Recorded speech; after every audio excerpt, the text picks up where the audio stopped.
Raymond Kendrick had not won a hand in 3 weeks, and the peculiar thing was, he hadn't been trying.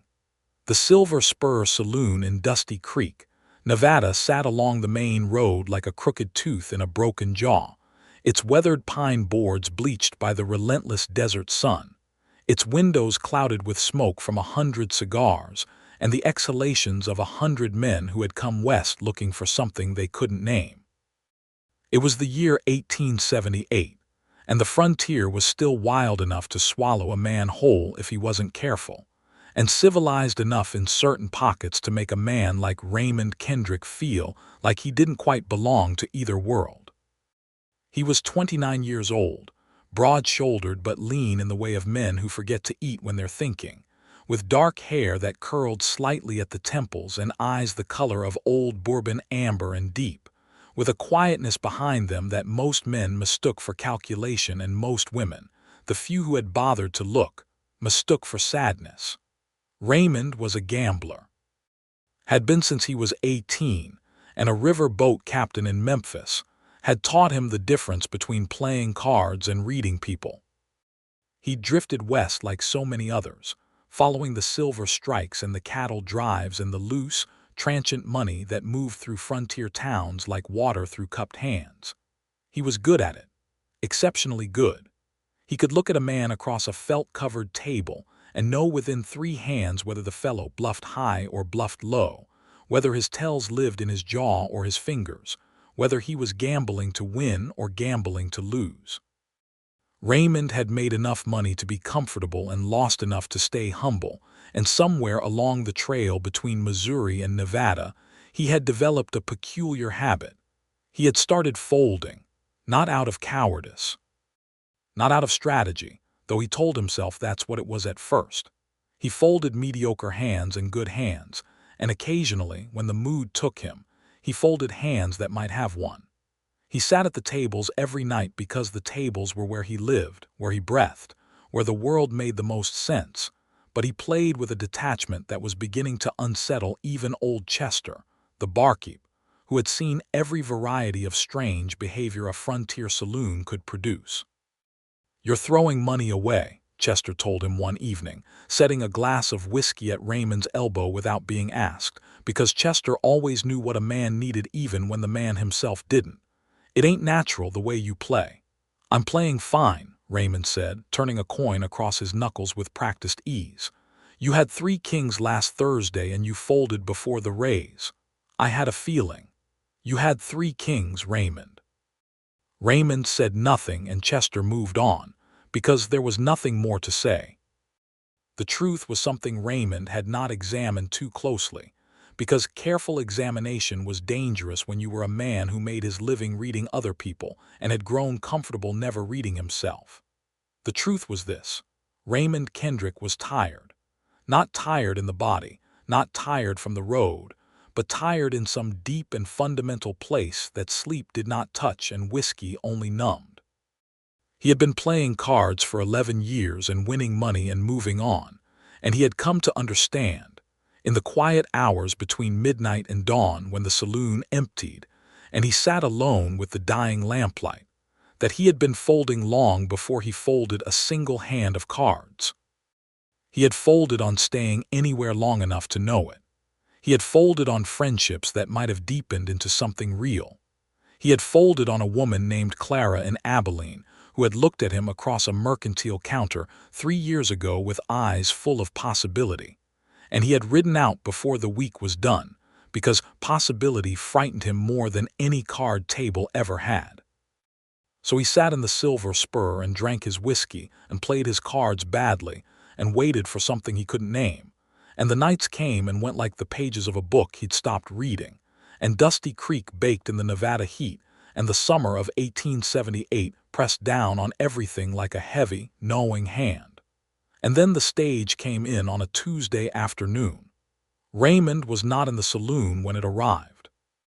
He was on the boardwalk outside, sitting on a barrel with his hat tipped back and a cigarette burning slow between his fingers, watching the dust that the stagecoach had kicked up settle back to earth the way he always watched things, from a slight distance, as if the world were a card game he decided not to join.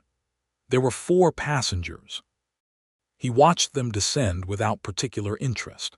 A barrel-shaped man in a merchant's coat, a young couple clutching each other's arms with the anxiety of people who had never been this far from wherever they started, and then a woman who stepped down from the coach and onto the dusty street of Dusty Creek, Nevada.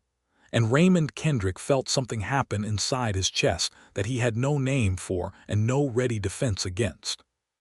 She was somewhere around 25, he guessed, with dark auburn hair pulled up under a traveling hat that had seen better days and was nonetheless somehow dignified on her. She wore a gray dress that was practical rather than pretty but moved well around her, and she carried a leather bag with the careful handling of someone who knew everything she owned was inside it.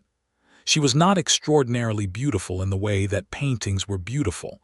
There was nothing symmetrical or calculated about her face. Her nose was slightly upturned. Her jaw had a determined set to it. But her eyes, when she lifted them to look down the length of the main street with an expression that was equal parts exhaustion and resolve, were a remarkable shade of green, the kind of green that made Raymond think of river water in spring, clear and moving and absolutely alive.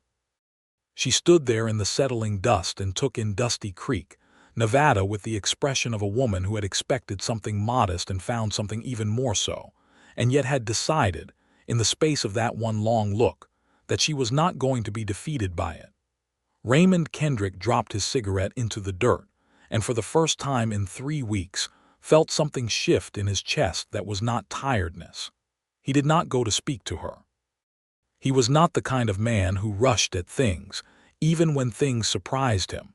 He watched her cross the street toward the boarding house run by Mrs.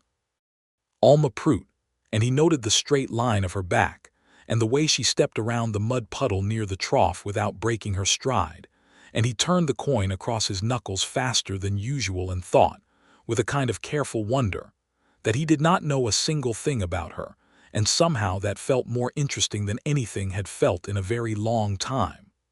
Her name was Florence Keene, and Raymond learned it the next morning at breakfast. The boarding house served meals communal style, long tables with shared platters, and Raymond took his meals there most mornings before the day's business brought him back to the Silver Spur. She came down the stairs in a dress of dusty blue, her hair pinned more carefully than it had been yesterday, and she sat at the far end of the table and said good morning to the room at large with a voice that was lower than he'd expected, warm and measured, the kind of voice that had been shaped by the practice of keeping composure. Mrs. Prout made introductions as she poured coffee with the authority of a woman who considered herself the social backbone of the entire town, which in Dusty Creek she largely was. The merchant's name was Harlan Boyd. The young couple were the Mitchells, newly married, moving to join family in California. And the woman in the blue dress was Florence Keene, who had come from St. Louis and was looking, Mrs. Prout announced with the particular cheerfulness of a woman sharing news she found significant for her brother.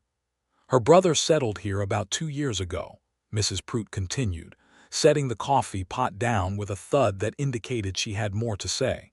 Thomas Keene ran the farrier's shop on the south end. Raymond watched Florence's hands tighten slightly around her coffee cup at the way Mrs. Prout used the past tense. "Ran," Florence said quietly. "You said ran." There was a small silence that felt large. "Miss Keene, Mrs. Prout said, with the uncomfortable gentleness of someone who had delivered hard news before and had never stopped finding it hard. "I'm afraid Thomas passed in April. A fever came through. I am very sorry. I assumed the letter had reached you." The color in Florence's face did not drain away dramatically. She was not a woman given to dramatics. Raymond could see that clearly even at this early stage of knowing her. Instead, something very quiet happened in her expression, a closing in, a small internal reckoning done in seconds that would have taken a lesser person hours. She set her coffee cup down very carefully, as if the steadiness of that one small action mattered enormously right now. "No," she said, "the letter did not reach me." She ate her breakfast with the same care, speaking when spoken to, gracious and composed, and Raymond watched her from his end of the table and said nothing because there was nothing useful he could say, and he had long ago learned the difference between useful silence and cowardly silence, and he wasn't sure yet which this was. After breakfast she went to see the sheriff, a capable broad man named Holt Deaver, about her brother's affairs. Raymond knew this because in Dusty Creek a person could know the movements of every other person within an hour if they wanted to, and he found that, for the first time in a long time, he wanted to. He spent the morning at the Silver Spur playing cards with the same 3 ranchers he played with every Tuesday, and he won 2 hands and lost 3, and old Chester watched him with raised eyebrows because winning 2 was more than usual. Florence Keene came into the Silver Spur at 11:30. She stood in the doorway for a moment, the way women who were not accustomed to saloons stood in saloon doorways, with a kind of deliberate composure, meant to signal that they were perfectly aware this was not a drawing room and were perfectly unbothered by the fact. The room noticed her. Rooms always noticed women in saloons, and the Silver Spur was no different. But there was something in the particular quality of her stillness that moved the attention from something predatory to something more like the way a room notices a person who seems entirely certain of why they've walked in. She crossed to the bar and spoke to Chester, and Raymond, 3 tables away, watched and kept his hand of cards face down on the table and waited without knowing what he was waiting for. "I'm looking for information about my brother," she said to Chester, clear-voiced, no wavering. "Thomas Keene. I understand he frequented this establishment." Chester said yes, Thomas had been a regular. "A good man, quiet. He'd been in right up until the fever took him. He'd had some debts, the way men always did, but nothing criminal." "Were there any?" Florence paused in the particular way of someone choosing a word with care. "Complications? With anyone here?" Chester glanced involuntarily toward the back corner where a man named Doyle Cutter sat playing solitaire with the intensity of a man doing penance. Raymond clocked the glance. He was very good at clocking things. Florence clocked it too. She turned toward that corner table and Raymond thought, with a sudden and clear clarity, that she was about to do something that would not serve her interests, and he was on his feet before he'd consciously decided to stand. "I wouldn't," he said, appearing at her shoulder. She turned to look at him with an expression that was not startled, which told him something about her, and not pleased, which told him something else. "I beg your pardon," she said. "Doyle Cutter's not a man who responds well to questions," Raymond said, keeping his voice easy and low, "particularly from people he doesn't know. I wasn't asking for your opinion." "No, you weren't. I'm offering it anyway because I have the advantage of knowing everyone in this room, and you have the advantage of knowing exactly one person in this town, who unfortunately is no longer available to advise you." The words landed, and he saw the brief flinch in her eyes before she controlled it, and he felt immediately terrible about the bluntness of it, which was also something new, because Raymond Kendrick was not generally in the habit of feeling terrible about much. "I'm sorry," he said, and he meant it plainly. "That was unkind." She studied him for a moment. Those green eyes had a quality of assessment in them that he recognized because he spent his life assessing, and he had the odd experience of feeling that she was reading him the same way he read the men at the card table. "You're the gambler," she said. "I've heard you mentioned." "Raymond Kendrick," he said, and offered his hand. She took it without hesitation. "Florence Keene." "I know," he said. "Mrs. Prude is thorough." Something moved in her expression that was almost not quite, but almost amusement. "What is your interest in warning me away from that man?" Raymond thought about it honestly. "I'm not entirely sure," he said. "But I think it would be a shame if something happened to you on your second day in town."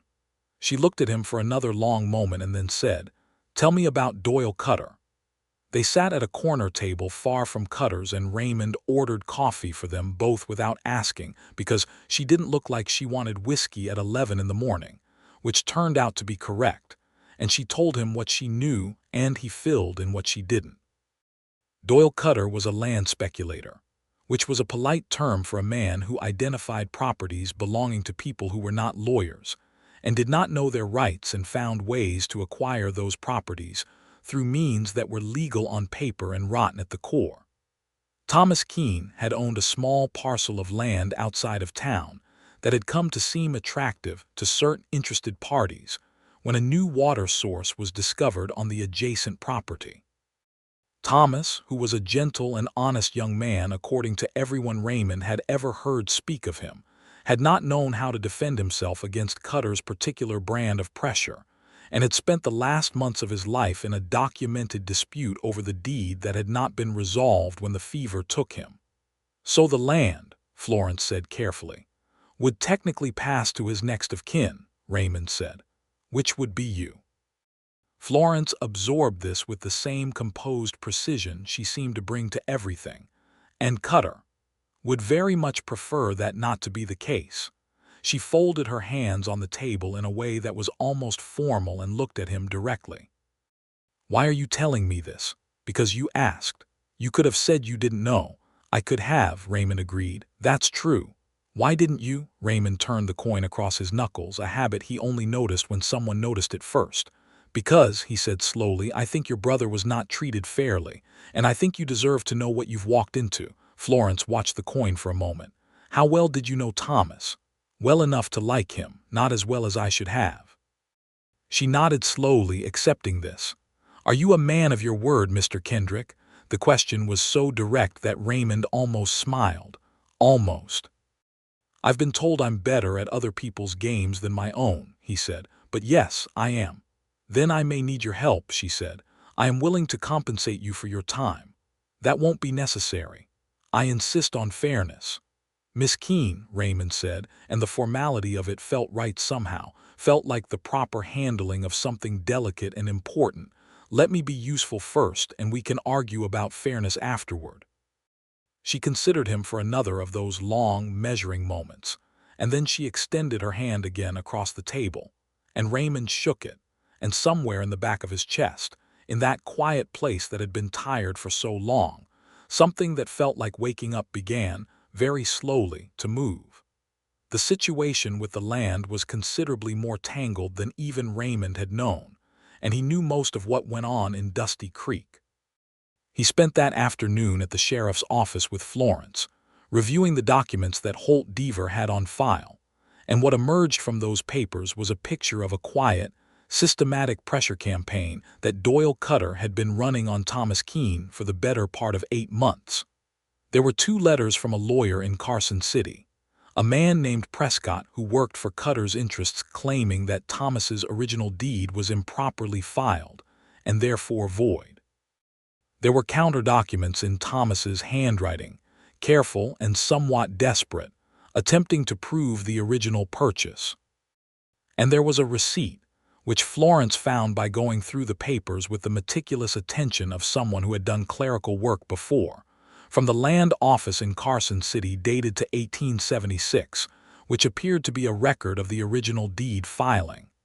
"This proves it," she said, holding the receipt up in the afternoon light. Her voice was controlled, but her hand, Raymond noticed, was not entirely steady. "It goes a long way," Sheriff Deaver agreed, from behind his desk where he'd been watching Florence work through the papers with the evident respect of a man who had not expected her to find anything. "But Cutter's lawyer will contest it." "Then we need our own lawyer," Florence said. "Nearest one who isn't in Cutter's pocket is in Carson City," Deaver said, "and Cutter has a hearing scheduled for the end of the month. Judge comes through on the 28th. Florence set the receipt carefully back in the pile and did the mathematics with visible precision. "That's 17 days. "Yes, ma'am." Raymond, who had been leaning against the wall with his arms crossed and his expression thoughtful, said, "I know a man in Carson City." Both Florence and the sheriff looked at him. "His name is Arthur Fenn. He's an attorney and an honest one, which is not as common as it ought to be. He owes me a favor." "Owes you how?" Florence asked, with the directness that Raymond was already coming to recognize as simply how she operated. "I once told him that the man across the table from him in a card game was dealing from the bottom of the deck," Raymond said. which saved him considerably more than his ante. The almost amusement was back in her expression. You sacrifice winning opportunities regularly in service of strangers. Only the honest ones. Something shifted in her eyes that he couldn't quite read, and he found that interesting because he could usually read people. She turned back to the sheriff. How do we get word to Carson City? They sent a telegram that evening. Raymond wrote it himself from the Western Union office run by a thin young man named Briggs who had the longest fingers Raymond had ever seen on a human being and used them with extraordinary dexterity on the telegraph key. Arthur Fenn. Florence Keene case, Dusty Creek, Nevada. Land deed dispute. Cutter involved. Need you Thursday. Expenses covered. Favor called. R. Kendrick. Florence stood beside him as the message went out and read it over his shoulder, and he was aware of her nearness in a way that was precise and specific and had nothing to do with the telegram. Favor called, she repeated softly. You're spending your leverage on this. I had it to spend. What if you need it later? Raymond looked at her. I'm fairly good at generating new leverage, he said. It's something of a professional skill. She was quiet for a moment in the way that meant she was thinking rather than the way that meant she had nothing to say, and then she said, Thank you, Raymond. It was the first time she'd used his given name, and she seemed to notice because the smallest color came into her cheeks. Thank me when it works, he said, and held the door open for her. They walked back toward the boarding house in the early evening, the sky above Dusty Creek going from copper to deep violet in the way of Nevada skies that could make a person stop walking just to look up. And they talked, not about the land or Cutter or the lawyer, but about other things, simpler things, in the way of two people who have just managed a difficult thing together and need the relief of ordinary conversation. She had grown up in St. Louis, she told him. Her father had been a schoolteacher and her mother had run a small seamstress business, and Florence had worked in her mother's shop from the time she was old enough to hold a needle until she was old enough to take a position as a clerk in a dry goods store, which she had done for 4 years. Thomas had come west 3 years ago looking for opportunity, and she had stayed behind looking after their mother, who had passed the previous winter. So now Thomas is gone too, Raymond said, not to state it cruelly but because it was true and she was not a woman who needed the truth softened. Yes, she said simply, Thomas is gone. They walked a few paces in silence. I had a brother, Raymond said, which surprised him because he had not said this to anyone in a very long time. Younger, his name was Callum. He died in '72 in Missouri, a stupid disagreement over a gambling debt that wasn't even his. Florence stopped walking. She looked at him with an expression that was not pity, which was why he had told her, he realized. He had somehow known she would not look at him with pity. I'm sorry, she said. He was 21, Raymond said. Had a whole life he hadn't started yet, she nodded slowly. That's why you play the cards the way you do. He looked at her. What do you mean? Mrs. Prout mentioned that the gambler in town plays strangely. Wins when he bothers to and doesn't bother to very often. She studied him. You've been going through the motions. Raymond looked away at the purple Nevada sky and turned his coin and thought that he had not expected to be read quite so clearly by anyone, let alone on the second day of knowing them. Maybe, he said. I don't say it as a criticism, Florence said, beginning to walk again. I understand it. After my mother died, I spent 3 months going through the motions at the dry goods store and coming home and sitting in a chair and not reading the book I'd picked up and going to bed and starting over. What changed it? Thomas sent me a letter describing a sunset in Nevada, she said. He wrote that the sky here turns colors that don't have names in English and that he wished I could see it. She paused. I thought I should come see it while he was still here to show me. She said this without bitterness, though Raymond thought bitterness would have been entirely warranted. It is a remarkable sky, he said. Yes, Florence agreed, looking up at it with those green eyes. It is. They reached the boarding house and she thanked him again at the door and went inside. And Raymond stood on the porch for a long moment before turning back toward the silver spur, and the card tables, and the lamplight, and the life He had been living by halves for longer than he'd admitted. He sat down at the table that night and played 6 hands of poker and won 4 of them. And old Chester set a glass of whiskey at his elbow and gave him a look that said nothing and everything. And Raymond drank the whiskey and felt, for the first time in months, like he was genuinely in the game. Arthur Fenn arrived on Thursday's stage, a small, neat man of 40 with a briefcase and the air of someone who had spent his life in rooms that were not frontier saloons, and was entirely unintimidated by the fact that this room was. He shook Raymond's hand warmly, and was introduced to Florence with the formal courtesy of a lawyer who has learned that first impressions in contentious situations are professional currency. He reviewed the documents over the course of Thursday afternoon and Friday morning, and on Friday afternoon he sat down with Florence and Raymond at the long table in Mrs. Pruett's dining room, Mrs. Pruett herself hovering at a respectful distance with a pot of coffee and the slightly trembling excitement of a woman who felt that legal proceedings in her dining room elevated the entire establishment, and delivered his assessment. "The deed receipt you found is genuine and legally sound," Fenn said, tapping the document in question. "The filing was properly executed in 1876. Cutter's claim that it was improperly filed is, frankly, a fabrication." He paused with the precision of a man who chose words carefully. "A deliberate one. Fraud," Florence said. "The word is accurate, yes. Will the judge agree? If we present this receipt along with the original application record from the land office, which I can have telegraphed from Carson City in time for the hearing, yes. Judge Alderman is an honest man and a thorough one. He will not be moved by Cutter's money." Florence's shoulders, which Raymond had come to understand, were the barometer of her internal state, held very straight when she was managing something difficult, relaxed slightly when she was at ease, came down fractionally from their perfect composure. "What does Cutter do when he loses?" she asked. Fenn glanced at Raymond. Raymond kept his voice even.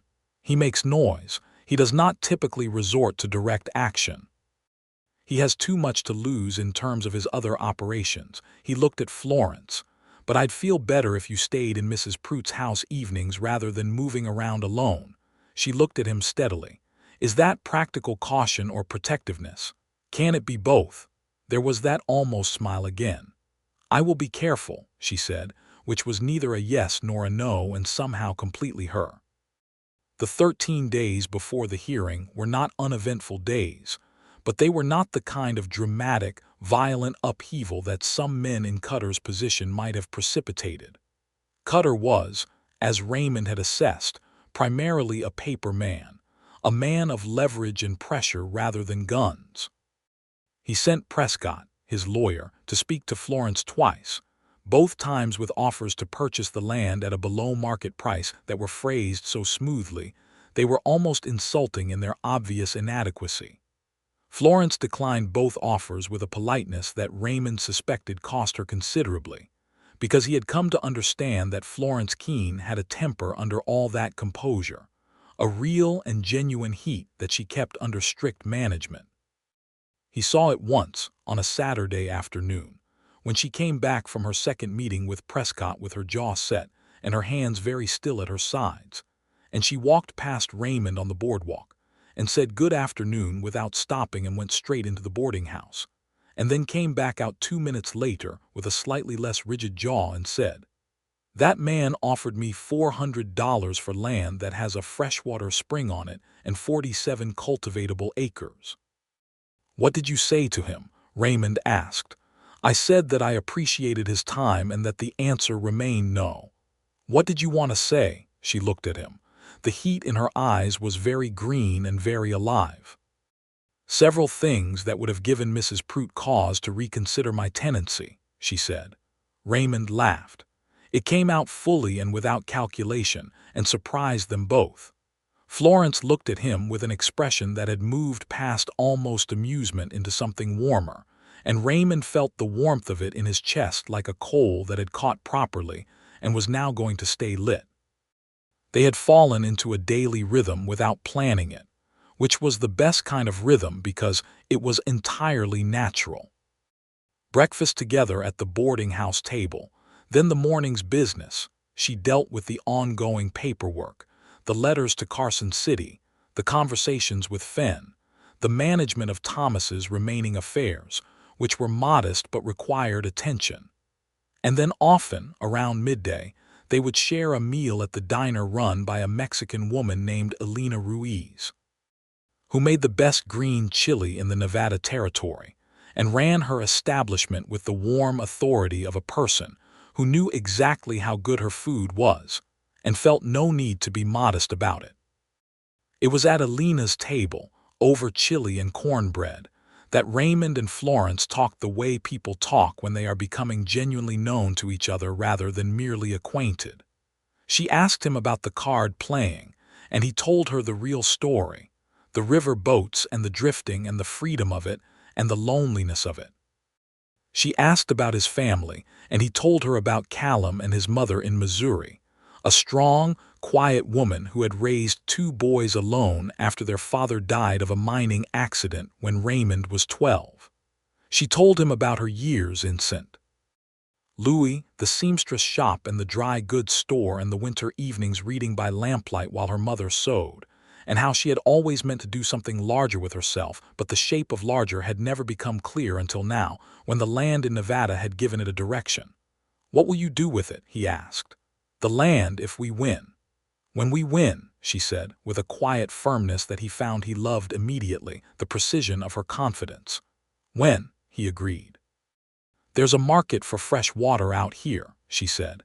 "You'd know better than I would, but my understanding is that ranchers need reliable water sources and they pay well for access." "They do," Raymond said. "There are 3 ranchers within 10 miles who currently pipe water from the creek, which runs low in August. A spring on your property would be worth considerably more than Cutter's $400. I thought about running a boarding house," she said. "Something like Mrs. Pruitt's, but on the property itself, for travelers moving west. Thomas's house is small but sound." Raymond looked at her across the table. The sunlight through Elena's window was doing something interesting with her hair, pulling the auburn toward copper, and she was talking about her plans with a practical animation that was very different from any kind of performative excitement. This was the animation of someone who had thought about something carefully and was pleased with their own thinking. "That's a good plan," he said. "You sound surprised." "I'm not. He paused, turning the coin, impressed. "It's different." She looked at him steadily. "Will you stay long enough to see if it works?" The question landed between them with a weight that neither of them had quite planned. Raymond heard it clearly. Not just will you stay in town until the hearing, but something larger, something that had to do with the way they sat together at Elena's table, and the way the days had taken on a shape they hadn't had before. He met her eyes. "I haven't folded yet," he said quietly. It was the wrong thing and the right thing at the same time, and she seemed to understand both halves of it, because she nodded once and looked back down at her cornbread, and the moment passed into the fabric of the afternoon, where it stayed, warm and present. On the 3rd Saturday of her time in Dusty Creek, Florence asked Raymond to take her out to the land.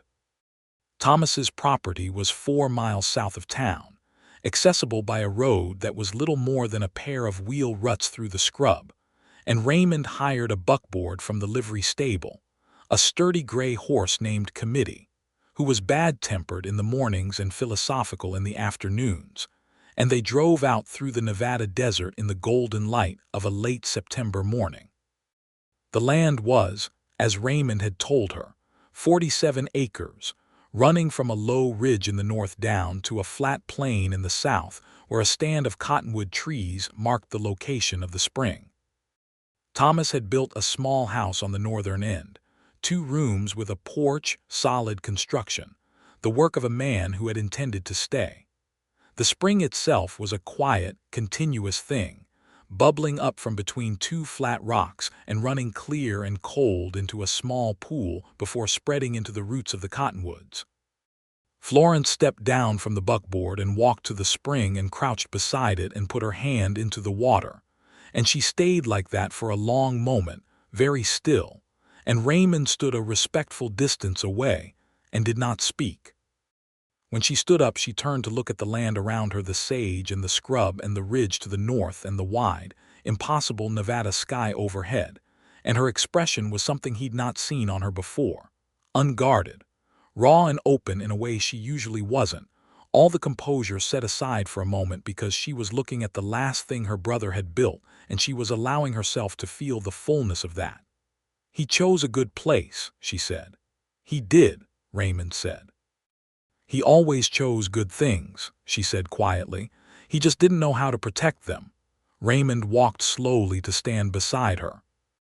They stood together looking at the spring and the cottonwoods and the land that was hers if justice held, and the desert wind moved through the sage and carried the smell of it, dry and sharp and clean. "He protected the deed receipt," Raymond said. "He kept it. That was the thing that matters." Florence looked at him. Her eyes were bright with something she was not going to let become tears in front of him, and he honored that by looking back at her steadily without softness or pity. "Thank you for that," she said. "It's true, I know, thank you for saying it." They walked the property together for the better part of the morning, moving through the sage, testing the ground, examining the house, which was dusty and needed airing out but was structurally sound just as she'd said. Florence noted things and asked questions, and Raymond answered what he knew and admitted what he didn't. And by the time they sat on the porch of Thomas's small house with water from the spring in tin cups that Florence had found in the kitchen, they had covered the property thoroughly, and Raymond had learned something about her that he hadn't quite known before. She was not afraid of the size of things. Most people, faced with 47 acres of desert and the task of making something of them, would have focused on the obstacles. Florence focused on the possibilities with a clarity that was not naive. She knew the work it would take, said so directly, but was fundamentally forward-looking in a way that Raymond recognized as a kind of courage. "You'd be good at this," he said. She looked at him with a slight tilt of her head that he'd come to know as her questioning look. "Running the place," he clarified. "You have the mind for it, the planning." "I've been planning things all my life," she said, "just usually other people's things. Now it's yours." She looked at the land again, and something settled in her expression, quiet and decided. "Now it's mine." They drove back to town in the afternoon, with Committee in his philosophical afternoon mood stepping easily along the ruts, and the conversation moved through many things. The price of lumber, the nearest town with a decent hardware store, whether a boarding house would need a separate outhouse or could use Thomas's existing one. And then somehow from there into books they had read and places they had been and things they had seen. And Raymond found himself talking more than he usually did and listening more than he usually did, which was saying something because he was by nature more listener than talker. When the lights of Dusty Creek came into view and Committee picked up his pace toward the livery, Florence said, "You're different when you're away from the saloon." Raymond considered this. "Different how?" "More present," she said, "like you're actually in the conversation rather than watching it." He was quiet for a moment. "At the tables I'm always working," he said. "Reading the room, it becomes a habit. And here you're not working." "No," he said, and it was true, and the truth of it was interesting to him. The way certain truths are that you recognize before you fully understand them. She smiled. It was a full smile, not the almost smile, and it changed her whole face in a way that hit Raymond squarely in the chest. She had a dimple on the left side only, and her eyes crinkled at the corners, and the smile had something in it that was entirely particular to her, warm and slightly wry and completely genuine. "Good," she said. "I prefer it." He left her at the boarding house and walked back to the Silver Spur and sat down at the card table and played the worst game of his life, losing 4 hands in a row without caring about any of them. And old Chester watched him from behind the bar with an expression of deep and knowing amusement that Raymond pointedly did not acknowledge. The night before the hearing, Doyle Cutter made his single significant move. Raymond was walking back from the telegraph office, A late wire from Arthur Fenn confirming the arrival of the land office records from Carson City, when he saw a large man named Briggs Foley, who served as a kind of general-purpose problem solver for Cutter's operations, standing outside the boarding house, not doing anything illegal, just standing, looking at the lit window of the room, where Florence was almost certainly reviewing documents for tomorrow. Raymond walked up to Briggs Foley and stood beside him and said nothing for a moment, and Briggs, who was 6'2" and broad as a barn door, looked at the smaller man beside him with the mild contempt of a large person underestimating a smaller one. "Nice evening," Raymond said conversationally.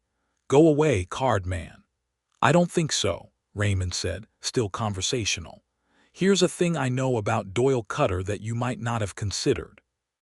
He is currently under review by the Territorial Land Commissioner's office for 3 separate property disputes that bear certain similarities to the one being heard tomorrow. I know this because Arthur Fenn mentioned it in casual conversation. Now, if tomorrow's hearing goes badly for Cutter, which it will, and if in the lead-up to that hearing any person associated with his interests were found to have made any kind of overt approach toward Miss Keene, that would become part of the official record of the hearing and would likely be the piece of evidence that triggers a full federal investigation." Raymond paused and turned the coin across his knuckles. "You don't want that. Cutter doesn't want that. And Miss Keene is going to be just fine sleeping in her room tonight." Briggs Foley looked at him for a long moment with the expression of a man doing slow arithmetic. "Cutter won't like this," he said finally. "Cutter will adjust," Raymond said. There was another long moment, and then Briggs Foley turned and walked up the street, and Raymond watched him go with his hands in his pockets and his heart beating slightly faster than usual. The part about the federal investigation was a reasonable extrapolation from what Fenn had actually said, which was somewhat less specific. But Raymond had spent his entire adult life making reasonable extrapolations under pressure, and this one had the advantage of being fundamentally true.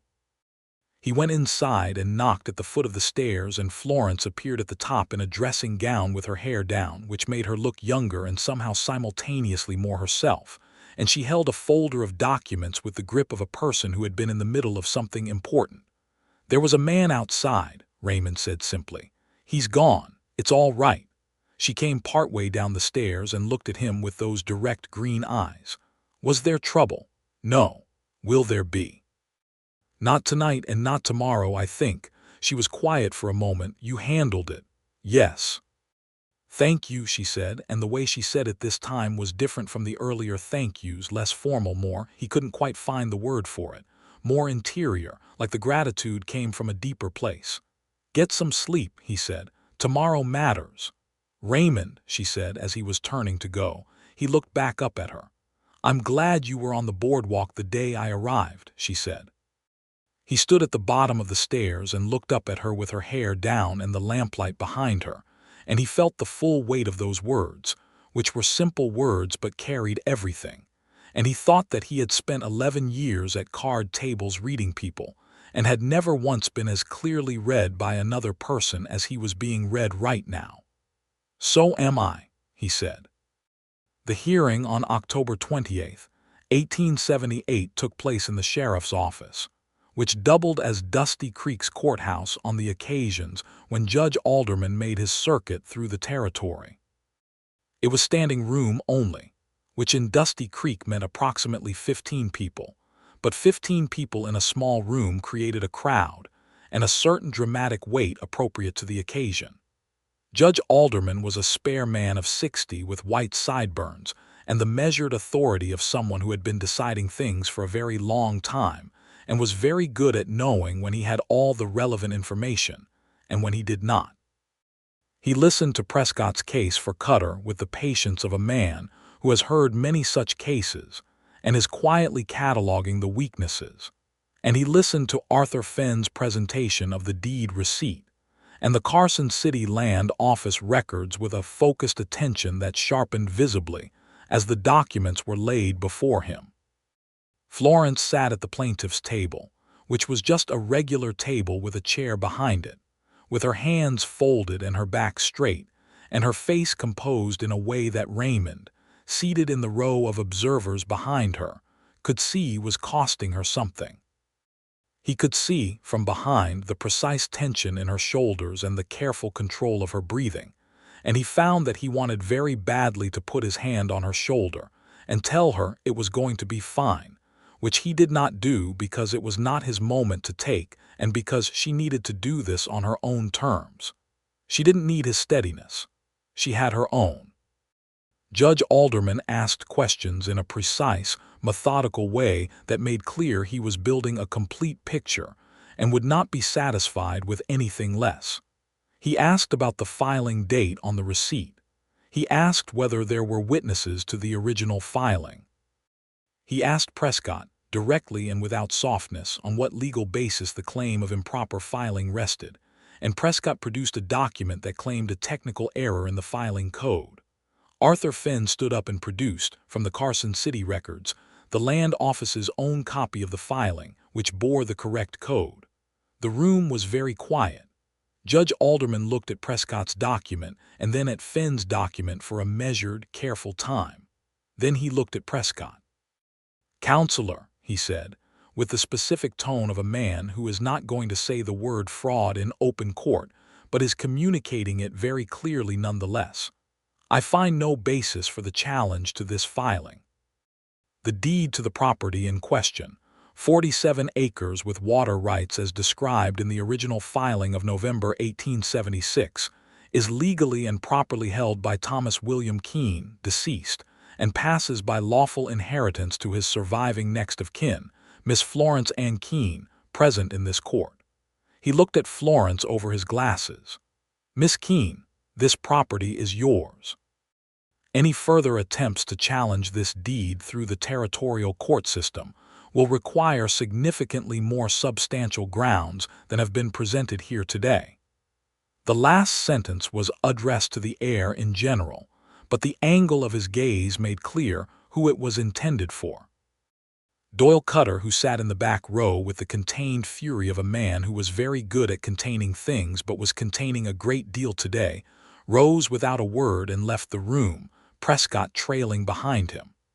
Raymond watched him go and felt no particular triumph, only a kind of settled finality, the closing of a hand that had needed closing. He looked at Florence.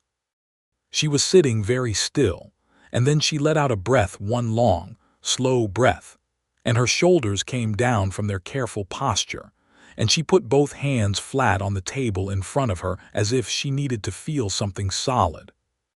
Arthur Finn was shaking her hand and saying something, and the sheriff was making a procedural comment, and Mrs. Prout, who had been in the observer row and had been vibrating with suppressed emotion for the past hour, let out a sound of happiness that was approximately 3 parts delight and 1 part vindication. Raymond waited.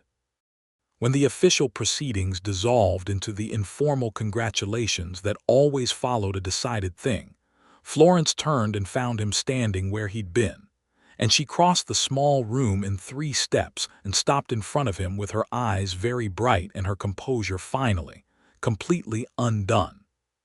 She put her hand out to him and he took it and she gripped it hard and said, "We did it," in a voice that was not quite steady. "You did it," he said. "You found the receipt. You brought Fenn. Fenn brought the argument. Raymond," she said, and she was almost laughing and her eyes were filling, and she was the most entirely real person he had ever stood in a room with. "Please stop distributing the credit so evenly and just let me be grateful." He held her hand and looked at her and thought that he was completely in love with this woman. And the thought arrived not as a surprise, but as a recognition. The way you recognize something you've been looking at for a while but hadn't named yet. He had been in love with Florence Keene since approximately Tuesday afternoon on a Nevada boardwalk, and he had been betting on her since that moment, not with money but with the rarer and more consequential currency of his actual attention and his genuine care, and he had not folded once. "Be grateful then," he said quietly. She squeezed his hand, and then she did the thing he had not dared to hope for in that specific moment. She stepped forward and put her arms around him and held on, briefly but completely. And Raymond put his arms around her and held on too, and the rest of the room continued its noise and celebration around them, and neither of them heard any of it. When she stepped back, her cheeks were pink and she was composed again mostly, but there was something in her eyes that had not been there before, or had been there all along and was no longer hidden, that he looked at directly and let her see that he was looking. "Come for a walk," he said. She did. They walked out of the sheriff's office and down the main street of Dusty Creek in the late October sunshine, which had turned the particular golden quality of desert autumn, warm and clear and without urgency. And they walked all the way to the far end of town where the buildings gave out and the sage took over and the land opened up in every direction the way the West always did, enormous and indifferent, and somehow, in certain lights, a great comfort. They walked without speaking for a while, which was easy between them now, the comfortable silence of people who had learned each other's rhythms. Eventually Raymond said, "What happens next?" "I go out to the property," she said. "I start the work. There's lumber to be bought and plans to be made and a boarding house to build." "And where do I come in?" Raymond asked, and the question was deliberately open, deliberately bare, and they both knew it. Florence stopped walking. She turned to face him, there in the Nevada sage with the afternoon light on her hair and the October wind moving through the scrub around them, and she looked at him with complete and clear eyes. "Where do you want to come in?" she asked. It was the same directness, the same honest forward motion, and it was very specifically Florence. Raymond looked at her. The coin was still in his pocket. He did not take it out. "I've been folding for a long time," he said. "Not just the cards, all of it. I've been sitting at the table and playing like I didn't care whether I won or lost. And then you walked into the Silver Spur looking like you were about to do something inadvisable with Doyle Cutter, and I stood up." Florence waited. "I don't want to fold anymore," he said. "Not from this, not from you." He held her gaze without flinching from it. "I know it's been 3 weeks. I know that's not much time by any measure.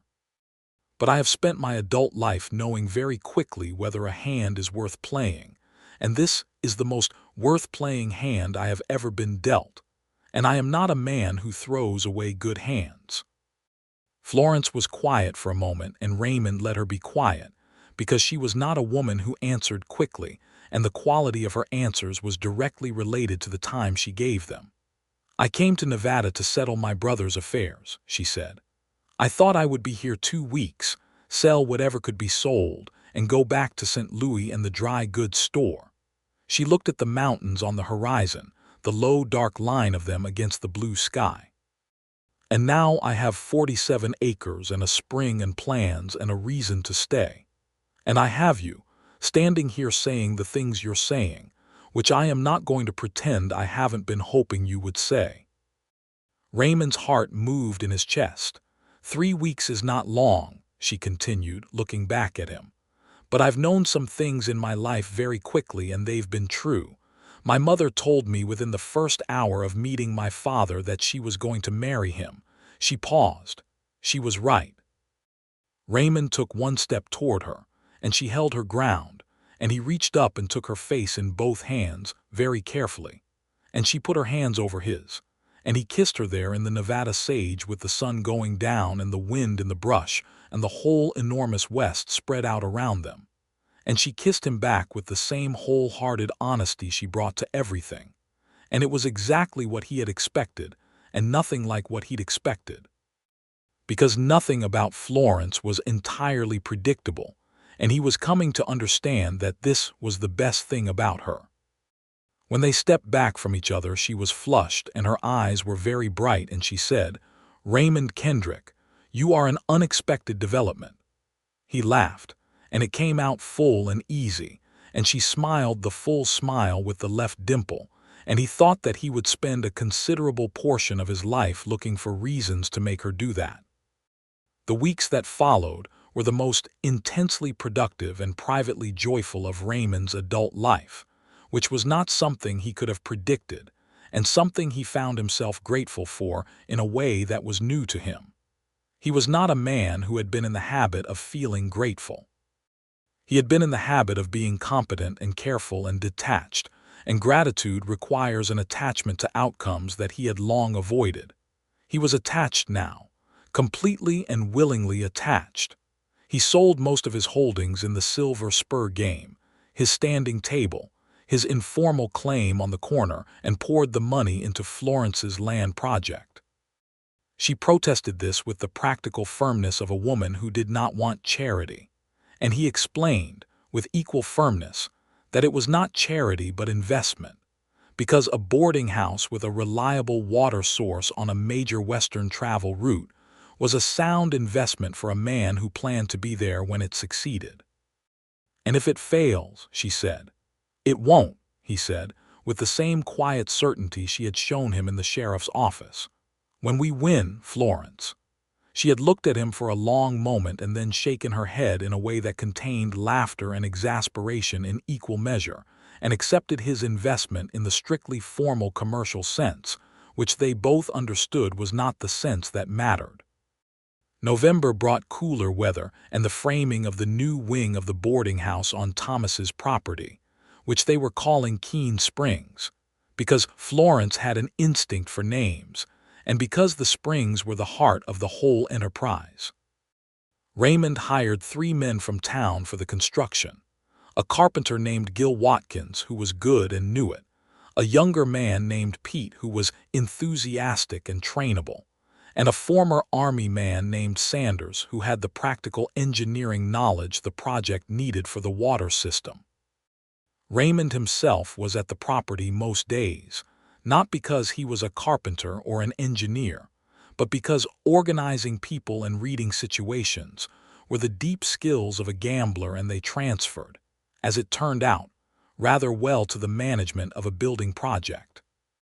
He kept Watkins on schedule, kept Pete focused, kept Sanders from over-engineering things that needed to be simple, and kept Florence from taking on the physical labor herself when she had more than enough to manage in terms of the financial and administrative work. She challenged him on this last point with considerable spirit one afternoon when he redirected her from picking up a timber that was significantly too heavy. "I'm perfectly capable," she said. "I know," he said. "That is never in question. But you have spent the morning working through 3 supplier accounts, and you have an appointment with the attorney in 2 hours, and your back will not thank you tomorrow." She looked at him with the heat in her eyes that he loved, the green fire of her genuine displeasure, and then she said, "You're managing me." "I'm looking out for you," he said. "There's a difference." "What's the difference?" "Managing you would mean making your decisions for you. I'm only suggesting that the timber is too heavy and the 2 hours before Fen are better spent on the accounts." She held his gaze for a long moment. Then she said, "You are occasionally insufferable. So I've been told. And usually right, which makes it worse." "Yes," he said, entirely straight-faced, and she turned away with a noise that was very nearly a laugh and went back to the accounts. He loved her argumentativeness and her practicality, and the way she always came to the right conclusion even when she came to it through disagreement. And he loved the evenings when they sat on the porch of Thomas's house after the workmen had left, and the desert went quiet around them, and she told him what she was thinking about, and he told her what he was thinking about, and neither of them was performing for an audience or playing for a table. He had never, in his entire life, had this with anyone, this specific and particular ease of being genuinely known by a person who was genuinely known to him. He asked her to marry him on a December evening when the desert was cold, and the stars were extraordinary, the kind of stars that only exist in skies far from cities, so thick and clear they look constructed. They were sitting on the porch with blankets around their shoulders and cups of coffee going cold, and the conversation had drifted into the future in the easy way their conversations about the future always did, touching on the boarding house opening in spring, and the water contract they were finalizing with one of the ranchers, and what Thomas's small house would look like when it had a garden. Raymond said, "I want to be here for all of it." Florence looked at him. "I want to be here in the spring when it opens, and in the summer when it's running, and in the winter when it's quiet," he said.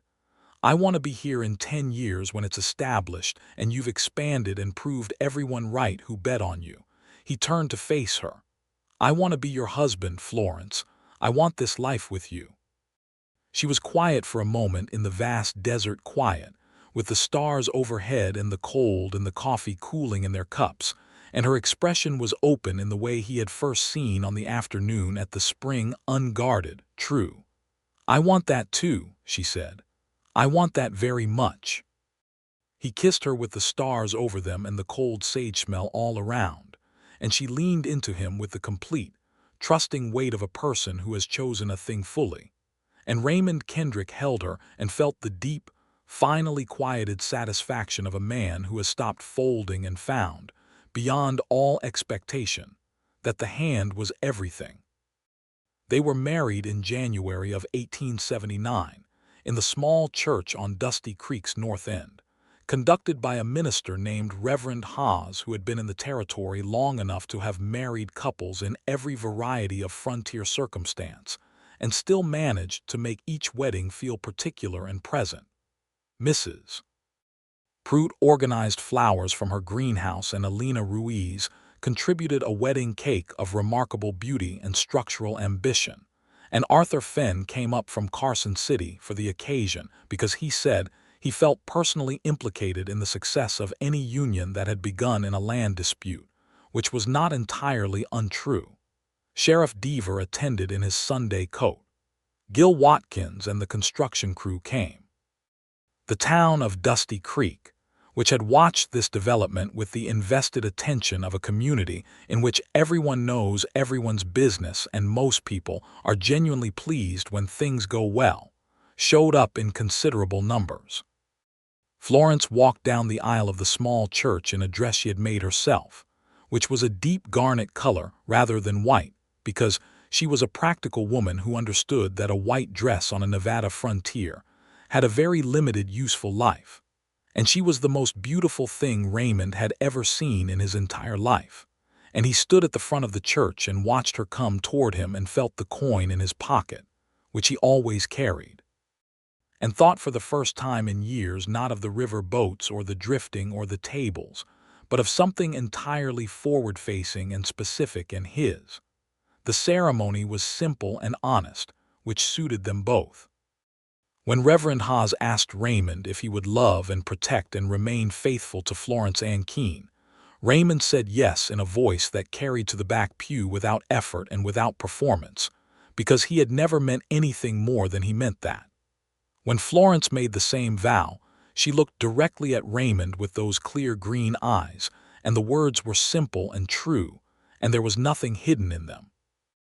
They signed the register together, Florence Keene and Raymond Kendrick, both names equally themselves, because Florence had decided to keep Keene as her family name alongside Kendrick, and Raymond had found this entirely sensible, as it was the name on the deed and the name of the man who had started this whole particular chapter of things, and Thomas deserved to be remembered in it. The reception was held at Alina's restaurant, which Alina had stayed up until 2 in the morning to transform with borrowed tablecloths and lanterns into something considerably more festive than its usual appearance, and which filled with the noise of Dusty Creek in its best mood, laughter and music from a fiddle player named Clancy, who had learned his trade from his father, who had learned it in a Tennessee River town 30 years back, and the good heat of too many people in a warm room on a cold night. Raymond danced with Florence to Clancy's fiddle with the careful attention of a man who is a competent dancer and knows it, but is paying more attention to his partner than to the steps, and Florence danced with the slight unpredictability of a woman who had not danced very much in recent years, but was enjoying herself so completely that the slight unpredictability didn't matter in the slightest. "I'm not very good at this," she said against his ear. "You're perfect," he said, and he didn't mean the dancing, and she knew it. She laughed, the full laugh, and the dimple appeared, and Raymond spun her once just because he could, and she made a sound of genuine delight and held on, and they were, in that moment, surrounded by everyone they had come to know in Dusty Creek, the town that had begun as the place of Florence's grief and had become the place of their life together. Keene Springs opened for its first guests in April of 1879, and the opening was not without its complications, because the West was not a place that accommodated clean beginnings without some attendant chaos, but the complications were the manageable kind. A supply delivery 2 days late, a water pipe that needed adjustment, a room that turned out to need another coat of whitewash. Florence managed all of it with the same forward-moving, steady precision that Raymond had recognized in her from the beginning, and by the end of the first week, they had hosted 6 paying guests, 2 of them ranchers who had come specifically to discuss the water contract and stayed 3 nights, and the enterprise was, on every measurable level, underway.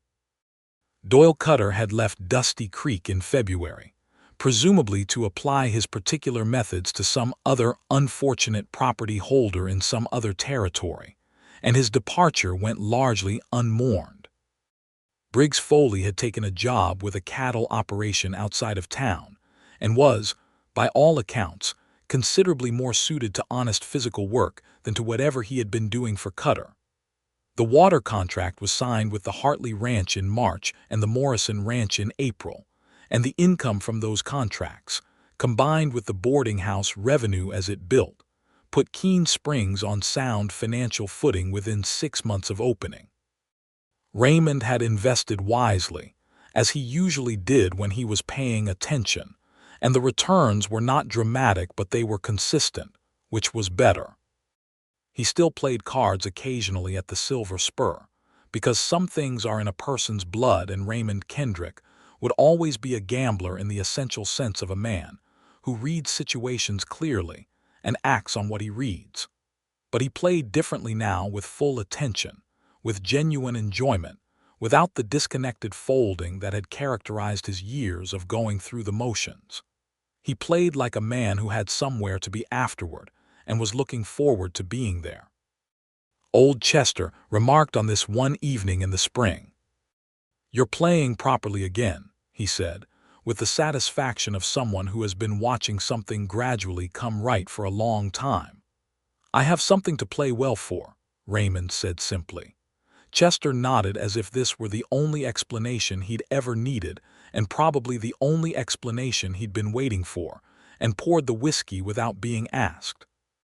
The summer of 1879 was the first full season of Keene Springs, and it was a summer of work and warmth, and the specific, accumulated richness of a life being built from the ground up by 2 people who are well matched for the task.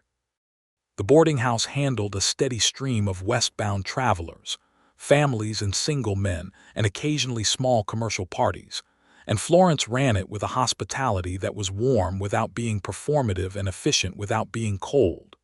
She learned her guests' names and their business and remembered both.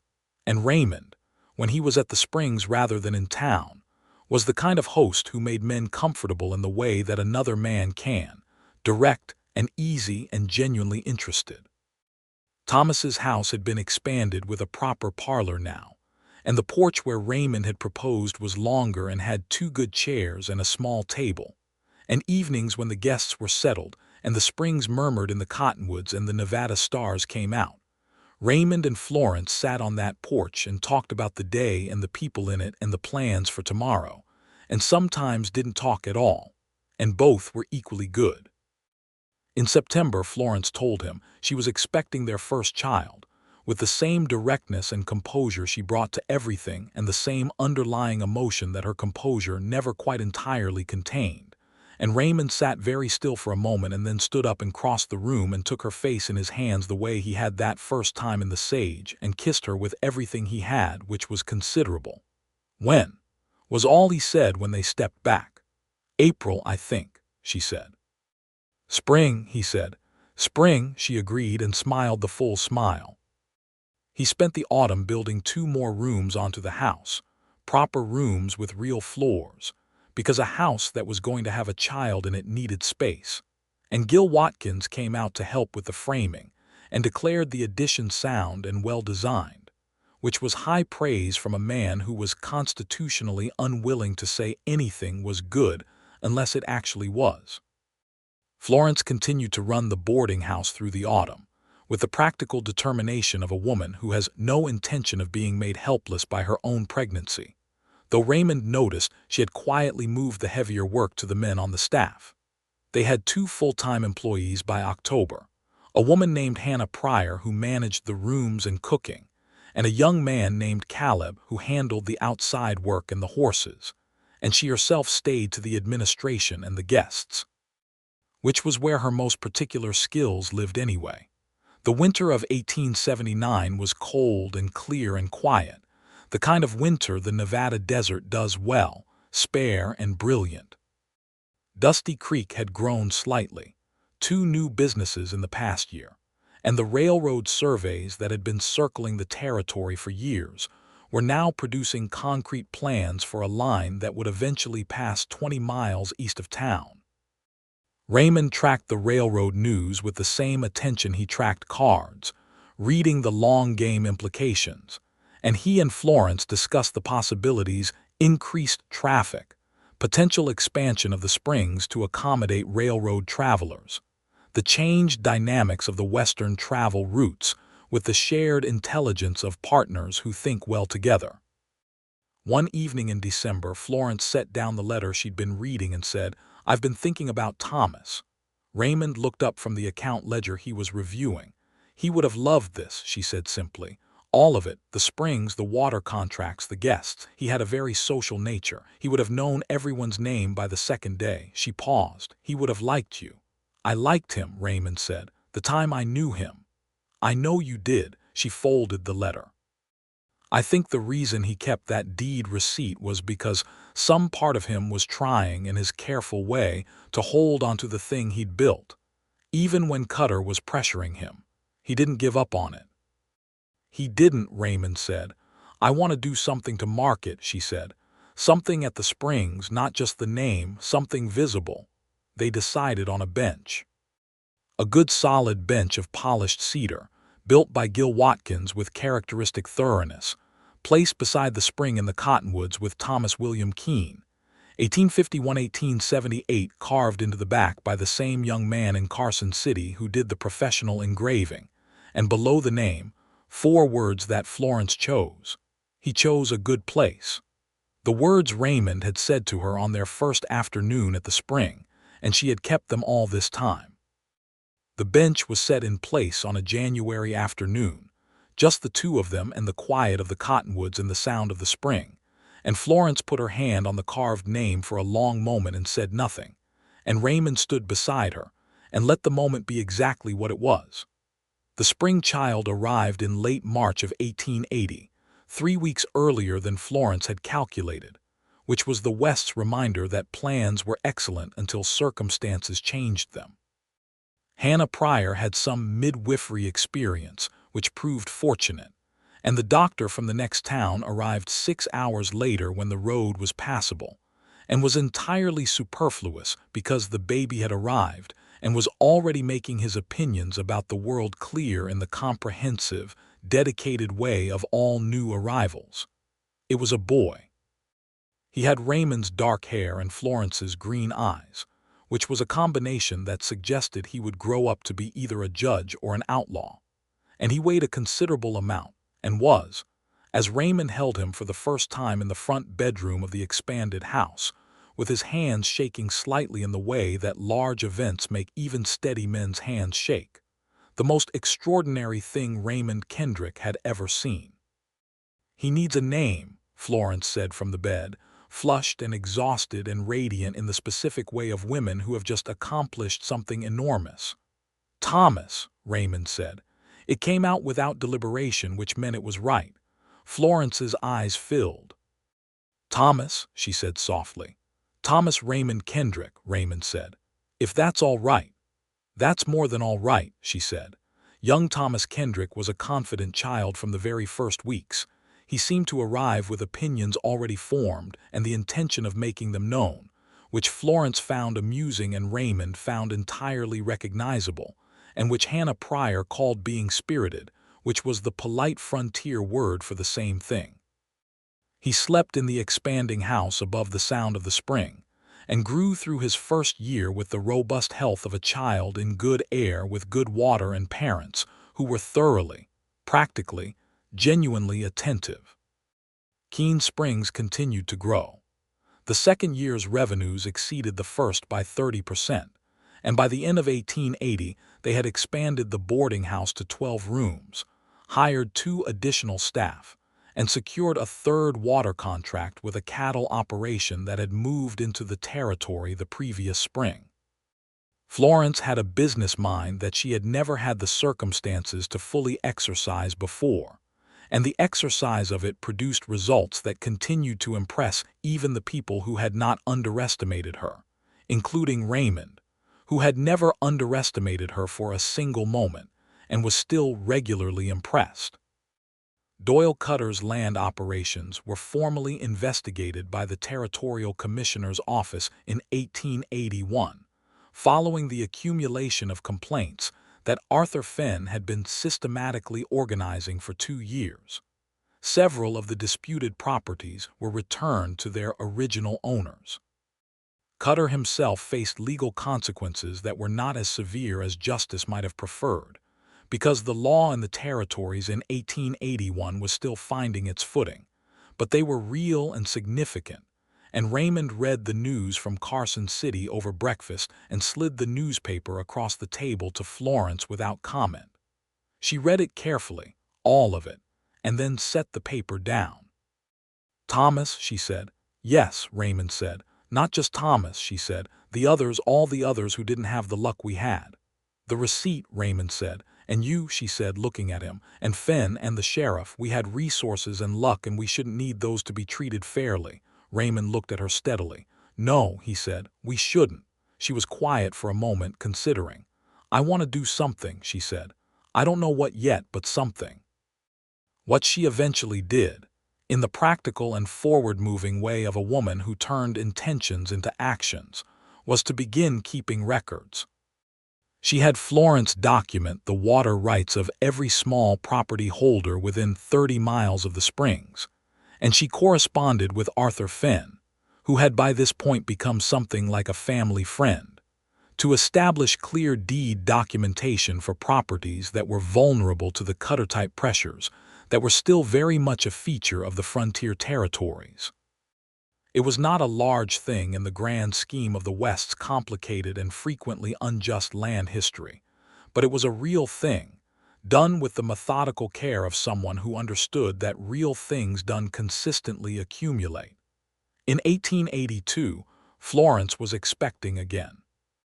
This pregnancy was different from the first in that she knew the rhythms of it now and managed accordingly, which in practice meant she continued running the springs with somewhat modified duties and somewhat more delegation to Hannah, who had grown into the assistant manager role with a quiet competence that Florence recognized and valued without sentimentality. She gave birth to a daughter in November of 1882, a second child who arrived on schedule and with somewhat less urgency than her brother had managed. She had Florence's auburn hair and Raymond's amber eyes, and she was a calm and observant baby who spent her first week studying the ceiling of the bedroom with an air of considered assessment that Raymond found entirely charming and somewhat familiar. They named her Clara. Not after the woman in Abilene from Raymond's folding years. Florence did not know that story, and Raymond had not felt the need to tell it, because the past was its own country and had its own weather. But because Florence had a grandmother named Clara who had been a schoolteacher in Kentucky in the years before the war, and who Florence said had been the most formidable and clear-headed person she'd ever known. "A good name for a formidable woman," Raymond said. "She'll be formidable," Florence said, looking at the baby in the easy certainty of a mother who knows her own child. "Look at that expression." Clara's expression was, in point of fact, one of profound and dignified consideration. "She's 3 days old," Raymond said, "and very busy thinking about something," Florence said. Thomas, who was 2.5 and entirely convinced of his own importance in every situation, approached his new sister with the mixture of curiosity and mild competitive wariness that characterized his relationship with most significant new developments, and then sat beside Florence on the bed and looked at Clara for a long time and said, with the particular wisdom of the very young, "She has very small hands." "She does," Florence said. "I have bigger ones," Thomas said. "You've had longer to grow them," Raymond pointed out. Thomas accepted this reasoning with the gravity it deserved and reached out one careful finger to touch Clara's hand, and she wrapped her fingers around his with the instinctive grip of the newborn. And Thomas looked at his sister holding his finger, and something happened in his face that Raymond had not seen there before, something that would take years to fully name, but that was, in its embryonic form, the feeling of being needed and choosing to answer it. The years that followed were the years of a life fully inhabited. Thomas grew tall and dark-haired and curious, his father's gift for reading situations and his mother's gift for planning them, a combination that would make him, Raymond thought privately, an exceptional attorney or an exceptional gambler or possibly both, depending on how the territories shaped up. He was devoted to the Springs with the pride of a child who understood it was his family's particular thing in the world, and he brought this devotion to the practical work of the place, feeding the horses, helping Caleb with the grounds, learning from Hannah how to keep a proper account, with a seriousness that was touching and occasionally excessive. Clara was, as Florence had correctly predicted, formidable. She was quieter than her brother in the social sense but more persistent in the intellectual one, and by the time she was 4, she was following Florence around the boarding house, asking questions about everything that moved or changed or required explanation. And Florence answered every question directly and completely because she was not a woman who believed in telling children to stop asking things. Raymond, watching his wife explain water rights to a 4-year-old who was taking careful mental notes, thought that Thomas would have loved this specific scene very much, and felt the familiar small grief of his absence and the larger, steadier warmth of what they had built in his name. In 1884, Dusty Creek was formally incorporated as a town rather than a settlement, which involved a ceremony that the whole community attended, and that Mrs. Prout organized with the satisfaction of someone who has been treating the place as a proper town for years and is gratified to have the rest of the world catch up. The railroad had come through the county 2 years prior, and while the line was 20 miles east as predicted, the increased traffic it had generated still touched Dusty Creek and touched Keene Springs, which now had 15 rooms and a small dining room serving meals, and was the most significant accommodation between the county line and the next established town.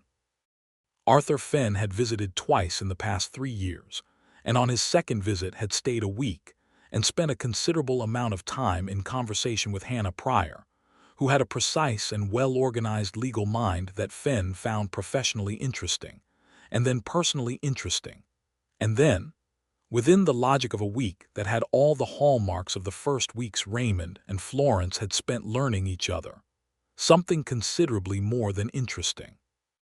Florence watched this development with the quiet satisfaction of someone who recognizes a true thing in its early stages, and Raymond watched it with the professional appreciation of a man who understands good odds when he sees them.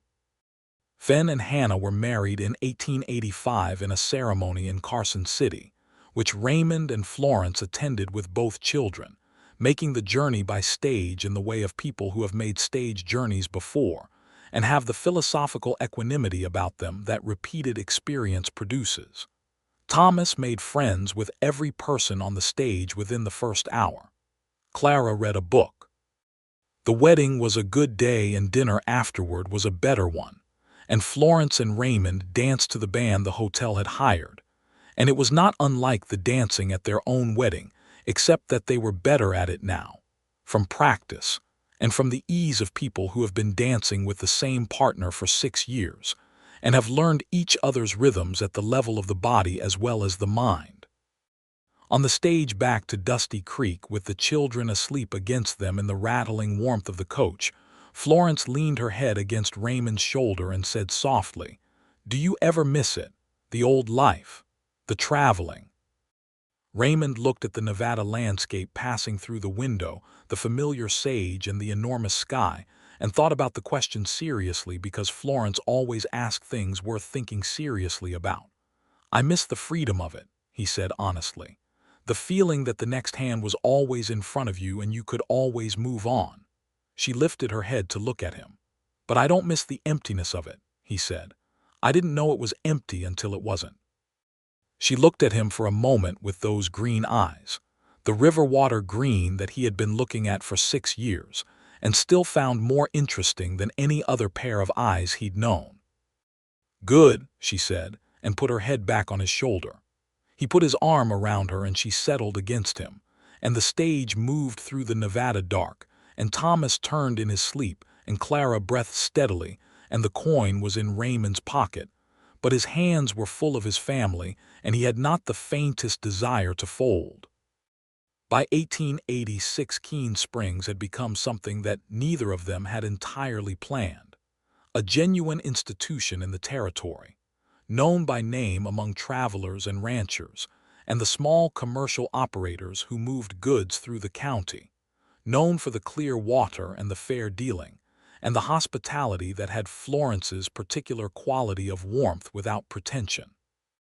They employed 6 people full-time now, and the Springs paid for itself comfortably and contributed to the 3 other landholding neighbors who had benefited from the water rights documentation Florence had organized years ago.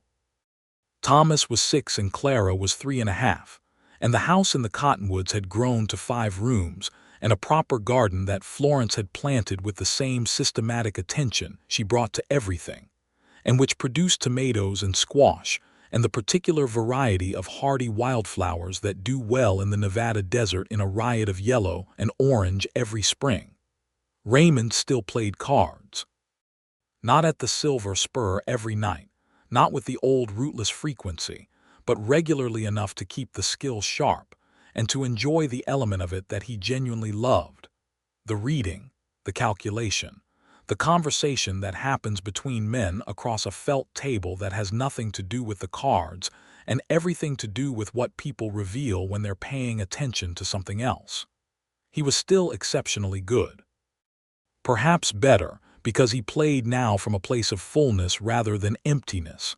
And fullness, it turned out, was the better foundation for clear sight. Old Chester retired in 1885, handing the Silver Spur to a new barkeep named Morris who ran it with less ceremony but equal competence. And Raymond marked the occasion by buying Chester the best dinner Elena Ruiz had ever prepared, which was considerable, and giving the old man a bottle of whiskey of the kind they didn't usually stock at the Silver Spur, the kind that costs enough to mean something. Chester held the bottle and looked at Raymond across Elena's table and said, "You turned out all right, Kendrick." "You were patient with me," Raymond said. "I was watching," Chester said. "There's a difference." Raymond laughed. "Like someone else I know." Chester looked at Florence, who was at the next table managing Clara's enthusiastic and somewhat chaotic engagement with a bowl of chili, and he nodded with the deep satisfaction of a man who has watched something good develop over time and feels, not entirely without justification, that his patience contributed to it. The evening of Chester's retirement dinner, walking back under the dusty creek stars with Florence's hand in his and the sound of the town settling around them, the noise of the Silver Spur, the clatter of the late stage at the livery, the particular silence of the desert pressing in at the edges of the lamplight.